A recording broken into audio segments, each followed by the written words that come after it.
Rajkot civil હોસ્પિટલમાં doctor ન્યુરોસર્જનને માર મારવાનો મામલો સિવિલ હોસ્પિટલ સુપ્રિન્ટેન્ડન્ટ દ્વારા આપવામાં આવી પ્રતિક્રિયા. ફરજ પરના ડોક્ટર પર હુમલો કરવો તે ખૂબ નિંદનીય. સમિતિ દ્વારા રિપોર્ટ તૈયાર કરી આપવામાં આવશે, ત્યારબાદ કાર્યવાહી કરાશે.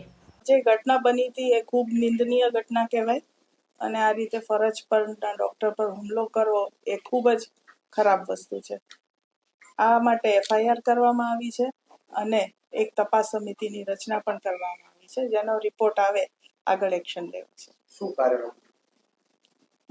હતું આ માર મારવા પાછળ? શું એ સમિતિ અમને રિપોર્ટ આપશે એટલે ખ્યાલ આવશે. ડોક્ટરની કઈ પૂછપરછ તમે કરી? પ્રાથમિક વાત આખી સમિતિની જે પણ રચના હોય ને એ સમિતિ એનો નિર્ણય લેશે. બેન, વારંવાર દર્દીઓ અને ડોક્ટરો વચ્ચે ઘર્ષણ થાય છે, તો હવે કઈ નવા નિયમો જાહેર કરવામાં આવશે? કારણ કે વારંવાર આ પ્રકારે વિવાદ સર્જાતા હોય છે. આ વખતે તો ફરિયાદ કરવી પડી છે, સીસીટીવી પણ સામે. હા, એટલે ઘણીવાર દર્દીને સમજાતું નથી હોતું કે ડોક્ટરની કાર્ય પદ્ધતિ, અને દર્દી ઘણીવાર એવું થાય છે કે ડોક્ટર્સને બી બીજા અર્જન્ટલી પેશન્ટ ટ્રીટ કરવાના હોય.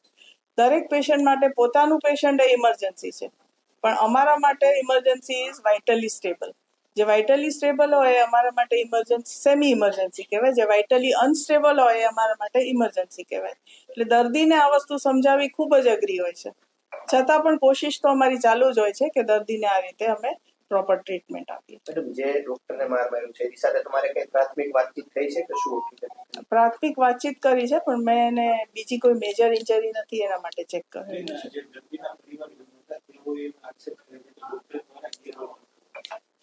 દર્દીના પરિવાર એવો આક્ષેપ કરો તો સમિતિ એનો નિર્ણય લેશે, સાચો છે કે ખોટો છે.